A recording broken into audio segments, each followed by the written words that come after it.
எது இதுவோ உன் மௌனம் சொல்கின்ற எழுத்தில்லா ஓசைகள் என்னென்று நான் சொல்லுவேன்.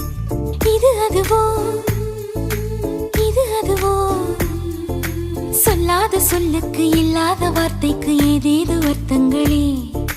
பெண் தோழன் நான், ஆண் தோழி நீ, நட்புக்குள் நம் காதல் வாழும்.